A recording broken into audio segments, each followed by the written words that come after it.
देशवासियों की तरफ से संत शिरोमणि आचार्य श्री 108 पूज्य विद्यासागर जी महाराज को श्रद्धापूर्वक, आदरपूर्वक नमन करते हुए श्रद्धांजलि देता हूं। उनके संलेखन समाधिस्थ होने की सूचना मिलने के बाद उनके अनुयायी शोक में हैं, हम सभी शोक में हैं। और मेरे लिए तो यह एक व्यक्तिगत क्षति जैसा है। वर्षों तक मुझे व्यक्तिगत रूप से अनेक बार उनसे मिलने का, उनके दर्शन करने का, उनके मार्गदर्शन प्राप्त करने का अवसर मिला है। कुछ ही महीने पहले ऐसा ही मन कर गया था, मेरे प्रवास कार्यक्रम को बदल करके बहुत सुबह सुबह मैं उनके पास पहुंच गया था। तब पता नहीं था कि मैं दोबारा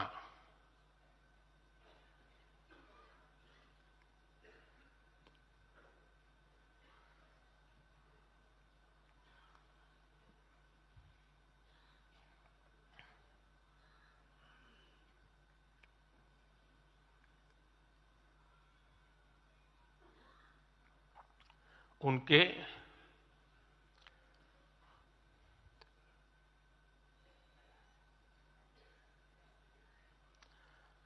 दर्शन नहीं कर पाऊंगा।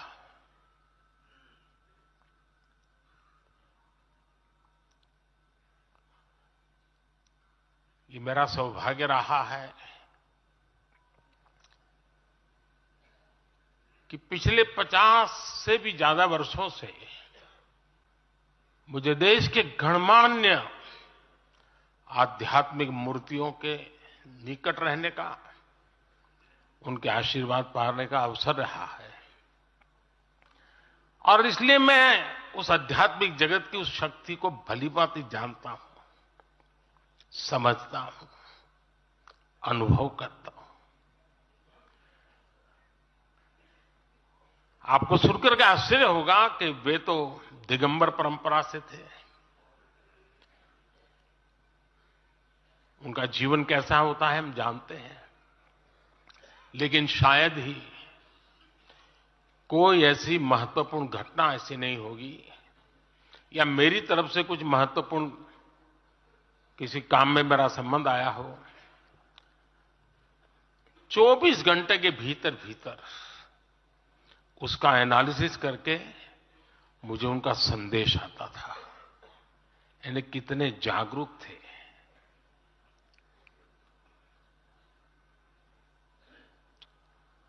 और अपनी विराट आध्यात्मिक यात्रा और उसके बाद भी वो हम सबको हमेशा प्रेरणा देते रहे हैं। जीवन भर उतनी सौम्यता के साथ उनका लोगों को मिलना, उन्होंने हमारे युवाओं को परंपराओं से जोड़ा, गरीबों तक शिक्षा और स्वास्थ्य की सुविधाएं पहुंचाई। उनका पूरा जीवन उस व्यक्ति के लिए प्रेरणा जैसा है जिसने गरीबों और वंचितों के लिए काम करने का संकल्प लिया है। आज जब भारत प्रगति के पथ पर आगे बढ़ रहा है, मुझे विश्वास है कि उनके सिद्धांत और उनका आशीर्वाद ऐसे ही भारत भूमि को प्रेरणा देता रहेंगे। साथियों, पिछले 10 वर्षों में भारत ने जो गति